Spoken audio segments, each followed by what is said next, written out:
السلام عليكم ورحمة الله وبركاته. الحمد لله رب العالمين، والصلاة والسلام على نبينا محمد وعلى آله وصحبه أجمعين وسلم تسليما كثيرا إلى يوم الدين. أما بعد. அன்புக்குரிய சகோதரர்களே, அல்லாஹ்வின் நல்லடியார்களே, அல்லாஹ் தஆலாவினுடைய அருளால் இந்த பள்ளிவாசலிலே வாரந்தோறும் நடைபெற்று வரக்கூடிய மார்க்க விளக்க வகுப்பிலே நாம் கலந்து கொண்டிருக்கிறோம். இப்படியான நல்ல சந்தர்ப்பத்திலே நாம் அகீதா வகுப்பில் சஹாபாக்கள் பற்றி நாம் தெரிந்திருக்க வேண்டிய, அறிய வேண்டிய, சரியான புரிதலோடு இருக்க வேண்டிய விடயங்களை தொடராக பார்த்து வருகிறோம். அந்த வரிசையிலே அஷரா அல் முபஷரா, சொர்க்கத்தை கொண்டு நன்மாராயம் சொல்லப்பட்ட அந்த 10 பேர்கள் பற்றிய ஒரு சிறிய அறிமுகத்தை நாம் பார்த்து கொண்டிருக்கிறோம். அந்த வரிசையிலே அபூபக்கர் ரலியல்லாஹு அன்ஹு அவர்களை பற்றி ஓரிரு வகுப்புகளில் நாம் அறிய வேண்டிய விஷயங்களை பார்த்து வருகிறோம். உண்மையிலேயே இந்த வரலாற்றுக்குள் நாம் நுழைந்தால் இலகுவாக வெளியில் வர முடியாது. சுருக்கமாக சொல்ல போனாலும் அவர்கள் வரலாற்றில் எதை எடுப்பது, எதை விடுவது, தவிர்ப்பது என்ற ஒரு நிலைதான் வரும். என்றாலும் நான் இன்றுடன் அபூபக்கர் அவருடைய அந்த வாழ்க்கை சுருக்கத்தை முடிக்கலாம் என்று நினைக்கின்றேன், இன்ஷா அல்லாஹ். அப்ப நாம சென்ற வகுப்பிலே அபூபக்கர் அவர்களை ரசூல் ஸல்லல்லாஹு அலைஹி வஸல்லம் எப்படி தனக்கு பின்னால் தலைமைத்துவம் வழங்க அவங்க தகுதி அல்லது அவங்கதான் என்று எப்படியெல்லாம் சூசகமாக சொன்னார்கள் என்கிற விடயங்களை பார்த்தோம். அதில்தான் இன்னும் சில விடயங்களை சுட்டிக்காட்ட வேண்டும். அப்ப நான் சொன்னேன், சஹீஹ் புகாரியில இடம்பெற்றுள்ள ஹதீஸ் தான், நபி ஸல்லல்லாஹு அலைஹி வஸல்லம் அவர்களுக்கு இதே போல ஒரு இஷா தொழுகையின் போது வர முடியாமல் போன போது, முதல் கட்டமாக அவங்களுக்கு தொழுகிக்க முடியாமல் போன போது என்ன சொன்னார்கள்? அபூபக்கர் அவர்களை தொழுகிக்க சொல்லுங்கள் என்று சொன்னார்கள். அதன் பின்னால் அபூபக்கர் அவர்கள் சில தினங்களாக அவங்க தான் தொழுவித்தார்கள். ரசூல் ஸல்லல்லாஹு அலைஹி வஸல்லம் பள்ளி வாசலுக்கு வரல, வீட்டுல தான் தொழுது கொண்டிருந்தார். ஒரு நாள் லுஹர் தொழுகைக்கு ரசூல் ஸல்லல்லாஹு அலைஹி வஸல்லம் அவங்களுக்கு வர முடியுமான ஒரு உடல் தெம்பு ஏற்படுகிறது. லுஹர் தொழுகை மரணிப்பதற்கு ஒரு சில தினங்களுக்கு முன்னால். அப்ப அப்பாஸ் ரலியல்லாஹு அவர்களுடைய உதவியுடன், ஹதீஸ்ல இன்னொரு நபர் என்று வருகிறது, அது யாரென்று அறிவிக்கப்படல, 2 பேருடைய உதவியுடன் தோளில் கையை தாவிக்கொண்டு அபூபக்கர் அவங்க லுஹர் தொழுகைக்க ஸ்டார்ட் பண்ணிட்டாங்க. ரசூல் ஸல்லல்லாஹு அலைஹி வஸல்லம் பள்ளிவாசலுக்குள்ள வராங்க. எப்பைதான் அபூபக்கர் அவங்க எப்பைதான் நபியவங்களை பற்றிய கடும் ஒரு உணர்வுடன் தான் இருப்பார்கள். அது அவங்களோட இரத்தத்தோடு உரிப்போட ஒரு விஷயம். எப்பைதான் நாம ஒன்றை அதிகம் சிந்தித்தால், அதிகம் விரும்பினால், எப்போதுமே தூரம் இருந்தாலும் கிட்ட இருப்பது போன்றுதான் நமக்கு இருக்கும். அப்ப அவங்க அந்த திரையை நீக்கவே அபூபக்கர் அவளுக்கு புரிந்து விட்டது, நபியவங்க வராங்க. உடனே பின்னுக்காக பார்த்தாங்க, நாம சஃபுக்காகிடுவோம், நபியவங்க தொழுவிப்பாங்க. ரசூல் ஸல்லல்லாஹு அலைஹி வஸல்லம் அங்க வரும்போதே செய்கை செய்தார்கள், அவடத்தை நில்லுங்க, பின்வாங்க வேண்டாம். அப்ப ரசூல் ஸல்லல்லாஹு அலைஹி வஸல்லம் சொன்னாங்க, என்னை அபூபக்கர் அவருடைய இடப்பக்கமாக இருப்பாட்டுங்கள், நின்று தொழ முடியாது, என்னை அமர்த்துங்கள். அப்ப அபூபக்கர் அவருடைய இடப்பக்கமாக ரசூல் ஸல்லல்லாஹு அலைஹி வஸல்லம் அமர்ந்தார்கள். அப்ப நபி அவங்க சற்று முன்னுக்கு நிக்க அமர, அபூபக்கர் அவங்க கொஞ்சம் வந்து அபூபக்கர் அவங்க நபி அவங்களுக்கு பின்னால் நின்றாங்க. இப்ப நபி அவங்க உட்கார்றாங்க. இப்ப நபி அவங்க தான் தொழுகை நடத்துகிறார்கள். அபூபக்கர் அவங்க நபியின் அந்த வார்த்தை அல்லாஹு அக்பர் சமி அல்லாஹு லிமன் ஹமிதா என்று சொன்னால் சத்தம் கேட்காது. என்ன நபி அவங்க நோய்வாய்ப்பட்டிருக்கிற காரணத்தினால அந்த சத்தத்தை அபூபக்கர் அவங்க கேட்டு மக்களுக்கு சத்தமிட்டு சொன்னார். இந்த மொபைல் என்று சொல்லுவாங்களே ஹரத்தில எல்லாம் இமாம் சொல்ல எத்தி வைப்பது, அதை அபூபக்கர் அவங்க சத்தமிட்டு சொன்னாங்க. அப்ப நபி அவங்க தொழுவிக்காங்க, அவங்களுக்கு பக்கத்துல அபூபக்கர் அவங்க எல்லாம் இருக்காங்க. மக்கள் எல்லாம் அபூபக்கர் அவனுடைய சத்தத்தை கேட்டு தொழுகிறார்கள். உயிரோடு இருக்கும் போதே தொழுகையில் தான் இருக்க தன் பக்கம் இன்னொருவரை அமர்த்தினால் அபூபக்கர் அவங்க மாத்திரம், அந்த இடம் வேறு யாருக்கும் இல்லை. இதெல்லாம் நாம் ஆழமாக பதித்துக் கொள்ள வேண்டும். சில கட்டங்கள்ல நாமும் ஆடி போகாமல் இருப்பதற்காக இது ஒரு விஷயம். அப்ப இப்படி அந்த லொஹர் தொழுகை இடம்பெற்றதாக சஹீஹுல் புகாரியில நாம் பார்க்கிறோம். இதன் பின்னால் அதே சஹீஹுல் புகாரியில இமாம் புகாரி அவங்க பதிவு செய்யறாங்க, ஒரு தாய் வந்தாங்களாம் ஒரு முறை நபி ஸல்லல்லாஹு அலைஹி வஸல்லம் ஏதோ ஒரு காரியத்தை நிறைவேற்றிக் கொள்ள வந்தார்கள். வந்து பேசினாங்க. நபி அவங்க சொன்னாங்க, போயிட்டு பிறகு நீங்கள் சந்திக்கலாம், வாருங்கள். அப்ப அந்த தாய் கேட்டாங்களாம், நபி நீங்க இல்லாவிட்டால் நான் யாரை சந்திப்பது கேட்கிறாங்க.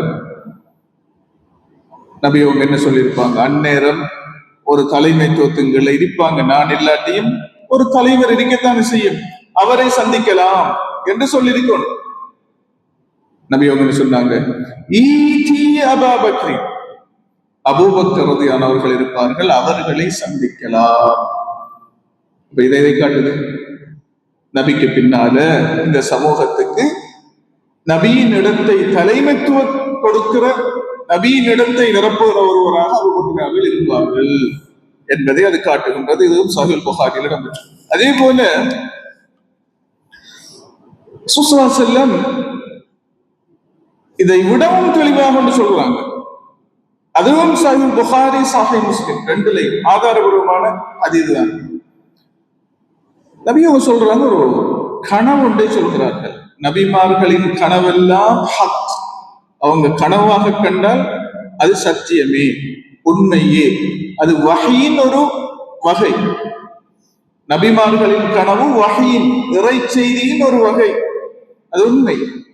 நாம கனவு கண்டால் அது உண்மையும் இருக்கு, ஷைத்தானின் விளையாட்டும் இருக்கு, இன்னொன்று மன ஊசலாட்டம் இருக்கிறது. நமது கனவும் உண்டு வகை. ஒன்று ஷைத்தான் மோமின்களுக்கு கவலைய, அதிர்ச்சிய, பதட்டத்தை கொடுக்கறதுக்காக கொண்டு வர கனவு. இன்னொன்று நாம் ஒன்றை பற்றி அதிகம் யோசித்தால் அது கனவாக வருவது என்பது அது உளவியல் உண்மை. மூன்றாவது உண்மையான கனவு, அதுவும் இருக்கிறது, உண்மை. ஆனா நபிமார்கள் அவங்கள ஷைத்தான் விளையாட மாட்டாங்க. இரண்டாவது, அவங்களுக்கு பொய்யான கனவுகள் தோன்றாது, அதிலிருந்து அல்லாஹ் பாதுகாப்பான். கனவு என்றால் அது உண்மைதான், சத்தியம்தான் சொல்றாங்க நபி ஸல்லல்லாஹு அலைஹி வஸல்லம். இதுவும் புகாரி முஸ்லிம்ல வர ஹதீஸ். நான் நான் என்னை கனவில் பார்த்தேன், ஒரு கிணறு இருக்கிறது, அதன் பக்கத்தில் நின்று கொண்டு நீரை நான் இறைக்கிறேன், நீரை நான் அள்ளி இறைக்கிறேன், மக்கள் அதை பெற்றுக் கொள்கிறார்கள். யார் சொல்ற? நபி ஸல்லல்லாஹு அலைஹி வஸல்லம் சொல்றாங்க. எனக்கு பின்னால் அபூபக்கர் அவர்கள் வந்தார்கள், அவர்கள் நீர் இறைத்தார்கள் சொல்றாங்க. நபி அவங்க சொல்றாங்க, ஒரு அல்லது 2 வாளி நீரைத்தான் இறைத்தார். 1 அல்லது 2 வாளி நீரைத்தான் இறைத்தார் அபூபக்கர். அதுவும் கொஞ்சம் பலவீனமாக இருந்தது, மென்மையாக இருந்ததுங்க. ஸ்ட்ராங்கா இல்ல, மென்மையா இருக்கு. நான் அபூபக்கர் அவங்க எப்பயும் நிதானமாக, அமைதியாக, இரக்கமாக, மென்மையாகத்தான் இதையும் அணுவோம். அதுக்கு ஆப்போசிட்ல உள்ளால் தான் உமர் ரலியல்லாஹு அன்ஹு. அவங்க எல்லாத்தையும் ஸ்ட்ராங்கா தான், கொஞ்சம் தீவிரமாகவும் அல்லது தைரியமாகவும் வீரமாகவும் தான் அணுகுவாங்க. ஒவ்வொரு ஆளுக்கும் ஒவ்வொரு பண்பு இருக்கிறது. அவருடைய பேர்சனாலிட்டி அப்படி.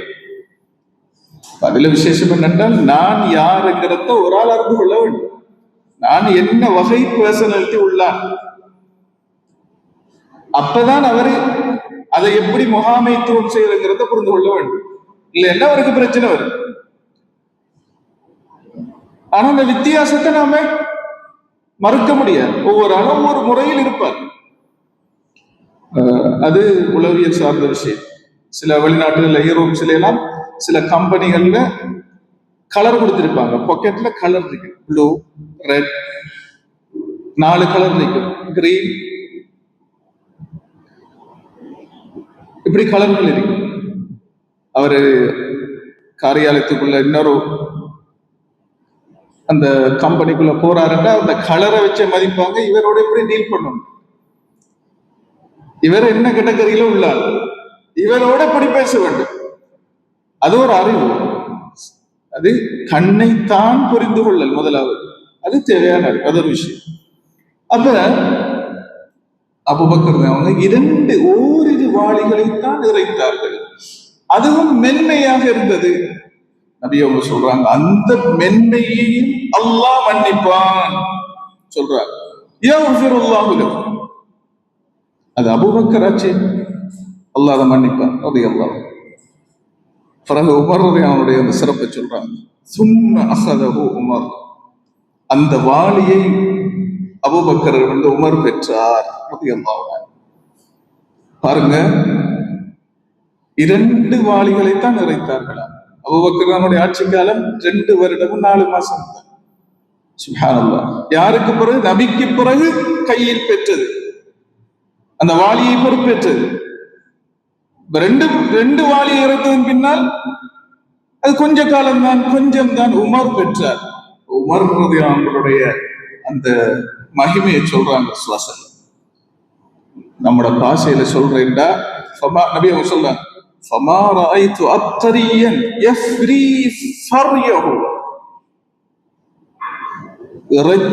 ஒரு இரவு பாருங்க.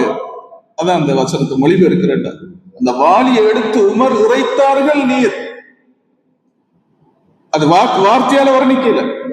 அவரை போன்று கிணற்றிலிருந்து நீர் இறைக்கும் ஒரு நபரை நான் காணவில்லை.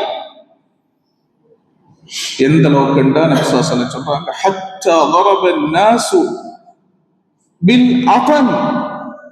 எந்த நோக்கண்டா, இனி வேறு இடங்களுக்கு நீர் தேடி போக தேவையில்லை என்று மக்கள் எல்லாம் அந்த கிணற்றை சுற்றி கூடாரங்களை அமைத்து ஒட்டகங்களை கட்டிவிட்டார். அந்த அளவுக்கு நீர் இறைத்தார்கள் சொல்றாங்க நபி அவங்க அந்த கனவுல. ஹத்தஸ்தஹாலத் கர்பன்,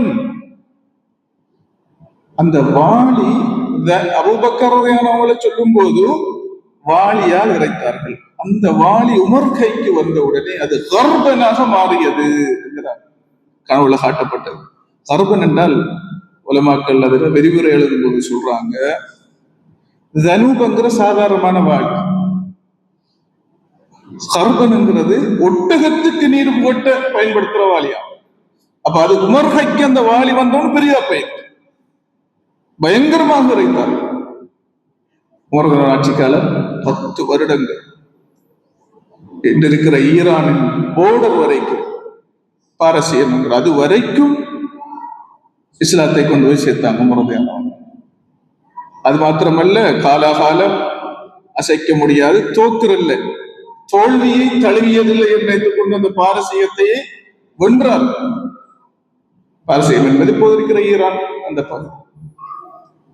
அப்ப அந்த அளவுக்கு நபி ஸல்லல்லாஹு அலைஹி வஸல்லம் அவங்களுக்கு கனவின் மூலமாகவே சொல்லப்படுகிறது, நபியே இந்த கிணறு என்பது இது மார்க்கம், அறிவு. இந்த கனவுல கிணறு என்பது ஒரு அறிவு, பொக்கிஷம். அந்த அறிவு பொக்கிஷம், மார்க்கம் என்கிற அந்த நீர் ஊற்று, அதிலிருந்து நபியை வந்த மக்களுக்கு நீர் போட்டினார்கள். அடுத்து அந்த நன்மையை ஹைரை அபூபக்கர் அவங்க 2 வருடம், அதுக்கு பின்னால உமர் ரலியல்லாஹு அன்ஹு. அதுதான் அந்த கணவனுடைய விளக்கம். இந்த ஹதீதும் புகாரி முஸ்லிமில் இடம்பெற்றது. மிக அழகாக நபி ஸல்லல்லாஹு அலைஹி வஸல்லம் தனக்கு பின்னால் அபூபக்கர் அவங்க உமர் ரலியல்லாஹு அன்ஹு தெளிவாக சொல்லியிருப்பதை பார்க்கிறோம். இதுக்கு பின்னால எந்த சந்தேகமும் தேவை. யார் என்ன சந்தேகத்தை கொண்டு வந்து போட்டாலும் பேசினாலும், இப்பயும் சிலர்கள் பேச ஆரம்பித்திருக்கிறார்கள். ஒவ்வொரு சந்தர்ப்பத்தில் ஒவ்வொரு ஆட்கள் பேசுகிறானே, அதுல நாம இப்படியான விஷயங்கள்ல தெளிவாக அறிந்து புரிந்து உறுதியாக இருக்கும். இதே போல ரசூலுல்லாஹி ஸல்லல்லாஹு அலைஹி வஸல்லம் மரணிக்கிறதுக்கு ஒரு நாளைக்கு முதல், அப்ப நபியவங்களுக்கு வருகிறது தனக்கு பின்னால நான் இதை எழுத்து மூலமாக கொடுத்துரும், கிட்டத்தட்ட எழுத முன் வந்தாங்கதான். அப்ப இது மிக தெளிவானது. தனக்கு பின்னால் அபூபக்கர் அவங்க வருவாங்க, கட்டுப்பட வேண்டும் என்கிறதுக்கு மிக தெளிவான சான்று. இது புகாரி முஸ்லிம் இடம்பெற்றிருக்கிறது. அப்ப ஆயிஷா ரலியல்லாஹு அன்ஹா அவர்கள் சொல்கிறார்கள், ரசூலுல்லாஹி ஸல்லல்லாஹு அலைஹி வஸல்லம் நோய்வாய்ப்பட்டு கொண்டிருந்த போது இறுதி நேரத்தில், இறுதி தினங்களில் சொன்னாங்க, ஒரு நாள், ஆயிஷா, உங்கள் தந்தையையும் சகோதரரை கூப்பிடுங்க, நான் அபூபக்கர் அவர்களுக்கு ஒரு சாசனத்தை எழுத போகின்றேன், எனக்கு பயமாக இருக்கிறது. யாராவது ஒன்று நானே அதற்கு தகுதி, நானே அதிகாரத்துக்கு தகுதி என்று சொல்லி விடுவார்களோ, ஆசைப்படுபவர்கள் முன் வந்து விடுவார்களோ என்று நான் பயப்படுகிறேன். எனக்கு பயமாக இருக்கிறது. அல்லாஹ்வும் மோமின்களும் இல்ல அபூபக்கர், அபூபக்கர் அவர்களையே விரும்புகின்றனர். தெளிவான விஷயம். அதே போல சஹீஹ் புகாரியிலே இதே மாதிரி இடம்பெற்றுள்ளது. ஆரம்பத்திலே, அதாவது ரசூலுல்லாஹி ஸல்லல்லாஹு அலைஹி வஸல்லம் அவர்களுடைய நபியவங்க நோய்வாய்ப்பட்டிருந்த காலம் 10 நாட்கள். அதுல முதல் நாள் எப்ப நபியவங்களுக்கு அந்த நோய், அதாவது இறுதி தருவாயில அவங்க 10 நாட்களாக சுகம் இல்லாம இருந்தாங்களே, அதன் முதலாவது நாள் என்ன நடந்தது கேட்டால் ஒரு தலைவலிதான் ஸ்டார்ட். பக்கியில ஒரு ஜனாசா நல்லடக்கத்துல நபி அவங்க கலந்து கொண்டு வீட்டை வரும்போது வாராஷா என்று சொல்லிக் கொண்டு வந்தாங்க. தலைவலியாக இருக்கிறது. ஆயிஷா ரலியல்லாஹு தான் வந்தாங்க. அதே நேரம் ஆயிஷா ரலியல்லாஹு அவங்களும் அதே நேரம் சுப்ஹானல்லாஹ் அவங்களுக்கும் தலைவலிதான். அப்ப சொன்னாங்க, வான வாராஷா, அல்லாஹ்வின் தூதரே எனக்கும் தலைவலியாகத்தான் இருக்கிறது என்று. அண்டையிலிருந்து அவங்களுக்கு தலைவலியோடு சேர்த்து காய்ச்சலும் ஆரம்பித்தது. 10 நாட்களாக சுயனமா இருந்தாங்க. அந்த வந்த நாள் முதல் நாளே சொல்லிப்பட்டாங்க, நான் அபூபக்கர் அவர்களுக்கு லக்கத் ஹமம்து அன் உர்சில இலா அபீ பக்கர், அபூபக்கர் அவர்களுக்கும் அவர்கள் மகனாரையும் அழைத்து ஒரு ஒப்பந்தத்தை எழுத போகிறேன். அப்ப உணர்ந்துட்டாங்க. 10 நாளைக்கு முதலே நபிமார்களுக்கு அந்த அறிவு, அந்த செய்தி, மரண செய்தி முன்கூட்டியே சொல்லப்படும். அவங்களுக்கு அது தெரியும். அப்படி ரசூலுல்லாஹி ஸல்லல்லாஹு அலைஹி வஸல்லம் இப்படியான பல விதமாக அபூபக்கர் அவர்களை முன்னிலைப்படுத்தினார்கள் என்பதை இந்த செய்திகள் கூடாக நாம் பார்க்கிறோம். ஆகவேதான் சுருக்கமாக சொல்கிறேன், ஏன் சும்மா முற்படுத்தினாங்களா, இல்ல அபூபக்கர் அவருடைய அந்த தகுதி இருந்ததா? இப்படியெல்லாம் வஹி மூலமாகவும் சொல்லி இருக்க அது தகுதி இருந்ததா? யாருக்கும் இல்லாத, அதாவது சொல்லுவாங்க, ஃபித்னா, குழப்பம் வந்தால் கொஞ்சம் பேருக்கு தான் சத்தியம் புரியும், யதார்த்தம் புரியும். குழம்பி இருக்கிற நேரத்தில் கொஞ்சம் பேரு தான் நிதானமாக பார்ப்பாங்க. அவங்களோட பேச்சு எடுபடவும் மாட்டோம். மக்கள் அதை கேட்கிற கண்டிஷன்ல இருக்க மாட்டாங்க. குழம்பிதான், குழப்பத்தில் கொஞ்சம் பேரு தான் நிதானிப்பார்கள். ஆனா குழப்பம் தணிஞ்சி எல்லாம் முடிஞ்ச எல்லாருக்கும் விளக்கும், எது சரி எது பிழை, யார் உண்மை யாரு சத்தியம் யார் அசத்தியம் என்ன யதார்த்தம் எல்லாருக்கும் விளங்கும்.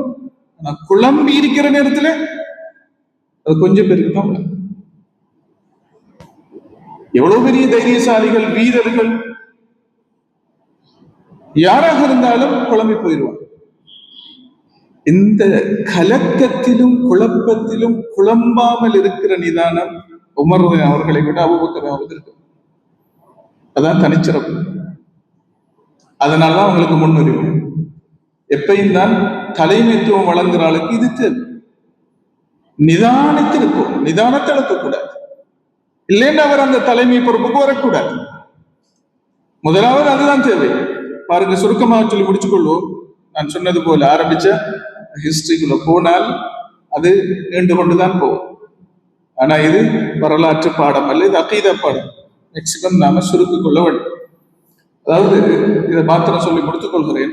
அந்த அறிவு அபூபக்கர் அவர்களுக்கு இருந்தது. அதுவும் புகாரில வர செய்திதான். இந்த ஹுதைபியா உடன்படிக்கை ஹிஜ்ரி 6ஆம் ஆண்டு நபி அவங்களுக்கு குறைஷிகளுக்கு இடையில நடந்த ஒப்பந்தம். அந்த ஒப்பந்தத்தின் நிபந்தனைகள் உள்ளடக்கம் எல்லாமே முஸ்லிம்களுக்கு பாதகமாக இருந்தது, ஒரு அநீதியாக இருந்தது, ஒருதலை பட்சமான முடிவாக அதில் இருந்தது. உதாரணமாக, இஸ்லாத்தை ஏற்று யாராவது ஓடி வந்தால், முஸ்லிம்களிடம் வந்தால் திருப்பி மக்காவுக்கு அனுப்ப வேண்டும். முஸ்லிம்கள் வைத்துக் கொள்ள முடியாது. முஸ்லிம்கள் யாராவது இஸ்லாத்தை விட்டுட்டு மக்காவுக்கு வந்தால் அவங்க அனுப்ப மாட்டாங்க, அவர் மக்காவோடு இருப்பார். அடுத்தது, இப்ப யாரும் உம்ரா செய்யறல, நீங்க உம்ராக்கு தான் வந்திருக்கிறீங்க, நபியும் சஹாபாக்களும் இந்த வருஷம் செய்யல, போகணும், அடுத்த வருடம் தான் உம்ராக்கு வர வேண்டும். இதெல்லாம் ரசூல் ஸல்லல்லாஹு அலைஹி வஸல்லம் ஒப்பந்தத்தில் கைச்சாத்திட்டார். சரி, ஏன் கைச்சாத்திட்டார்? நபி அவர்கள் தூர நோக்குல பார்த்தாங்க. தூர நோக்குல பார்த்தாங்க. நபி அவங்களுக்கு அல்லாஹ் சொல்லிவிட்டான், இது உங்களுக்கு வெற்றியாக அமையும், இது வெற்றியாகத்தான் அமைய போகிறது, மக்கா வெற்றி கொள்ளப்படும். எனவே நபி அவங்க அலட்டிக் கொள்ளுங்க, கைச்சாத்திட்டார். இந்த இடத்துல இதுக்கெல்லாம் இதை ஏற்றுக்கொண்டு கைச்சாத்திட வேண்டும். அதுதான் இந்த இடத்தில் செய்ய வேண்டிய தீர்மானம், அரசியல். அதை செய்யத்தான் வேண்டும். ஆனா நபிக்கு விளங்கும், உமருமே அவங்களுக்கு விளங்குமா? விளங்காது. காலித் பின் வலீத் அவங்களுக்கு விளங்காது. ஏன் விளங்காது? வெளிப்படையில பார்க்கக்குள்ள அநீதியாக இருக்கு. எனவே அநீதிக்கு எப்படி துணை போவது? உயிர் போனாலும் என்ன ரெண்டுல ஒன்று பார்க்கத்தான் வேணும். மண்ணுண்டாங்க மறுபடியும். ரசூல் ஸல்லல்லாஹு அலைஹி வஸல்லம் வந்து கேட்டாங்க, யா ரசூலல்லாஹ், நாம் சத்தியம், அவர்கள் அசத்தியம், இதுல சந்தேகம் இருக்கா கேட்டாங்க. யாரு கேட்ட? கேட்டாங்க. நபியோட்ட கேட்டாங்க. நாம் அசத்தியம், அவங்க அசத்தியத்தில் இருக்கிறார்கள், இது உண்மைதானே? ஆம். சரி, நம்மில் கொல்லப்பட்டவர்கள் சுவர்க்கத்திலும் இவர்களில் கொல்லப்பட்டவர்கள் நரகிலும் தான் இருப்பார்கள், அதுல சந்தேகம் இருக்கிறதா? இல்லை. முஸ்லிமாக மரணித்தால் சுவர்க்கம். அப்படி என்றால் ஏன் இந்த மார்க்கத்துல இந்த தீனை ஏற்றதன் பின்னால் இந்த அளவுக்கு பணிஞ்சு போகணும்? ஏன் இந்த அளவுக்கு விட்டு கொடுக்கணும்? என்ன என்னொன்று பார்க்கணும் சொன்னாங்க. ரசூல் ஸல்லல்லாஹு அலைஹி வஸல்லம் சொன்னாங்க, நான் அன ரசூலுல்லாஹி ஹக்கன், நான் உண்மையில் அல்லாஹ்வின் தூதரே,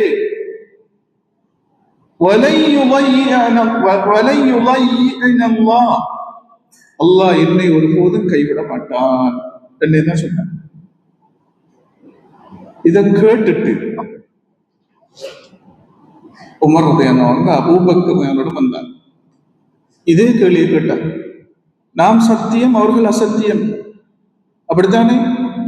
அபூபக்கர் ரலியல்லாஹு நபி சொன்ன அதே பதிலை சொன்னார், கலங்கவில்லை, நிதானித்து நின்றார்கள்.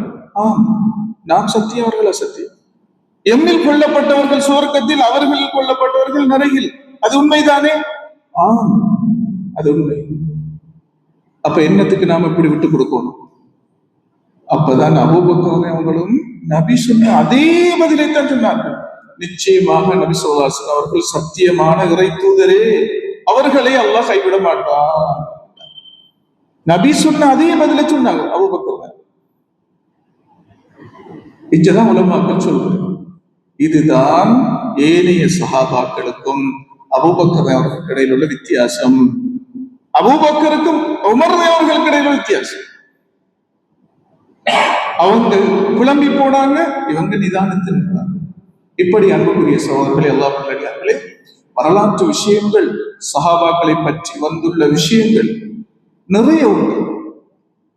அதெல்லாம் படிக்கும் போதுதான் சஹாபாக்கள், ஹலீஃபாக்கள், அபூபக்கர், உமர் ரலியல்லாஹு அவர்கள் இவங்க எவ்வளவு தூரம் தெளிவுள்ளவர்கள், அறிவுள்ளவர்கள், மார்க்கத்தை பற்றி ரொம்ப ஆழமாக தெரிந்தவர்கள், தூர நோக்குள்ளவர்கள், அல்லாஹ்வின் தூதரால் மகிமைப்படுத்தப்பட்டவர்கள் என்பதையெல்லாம் வரலாற்றுக்குள்ள போய் பார்க்கிற போது நமக்கு உலகம். அப்போது நாம் இதெல்லாம் படிக்கிற போதுதான் சஹாபாக்களை உரிய முறையில் நாம் மதிப்போம். அவர்கள் பேர் சொல்லும் போது அவர்களுடைய மகத்துவ உள்ளத்தில் வருகிறது. ஆகவே எல்லாம் வல்ல அல்லாஹ் சுப்ஹானஹு வ தஆலா நம் அனைவருக்கும் இப்படியான சஹாபாக்கள், அல்லாஹ்வின் தூதருடைய தோழர்களின் வரலாற்றை அறிந்து ஆசையுடன் கற்று அவர்களை உரிய முறையில் கண்ணியப்படுத்தக்கூடிய பக்குவத்தையும் ஈமானையும் அல்லாஹ் தஆலா நம் அனைவருக்கு தந்தருள்வானாக. ஸல்லல்லாஹு அலைஹி வஸல்லம் வ பாரக அலா நபியினா முஹம்மதின் வ அலா ஆலிஹி வ ஸஹ்பிஹி வல்ஹம்துலில்லாஹி ரப்பில் ஆலமீன். அஸ்ஸலாமு அலைக்கும் வ ரஹ்மத்துல்லாஹி வ பரகாத்துஹு.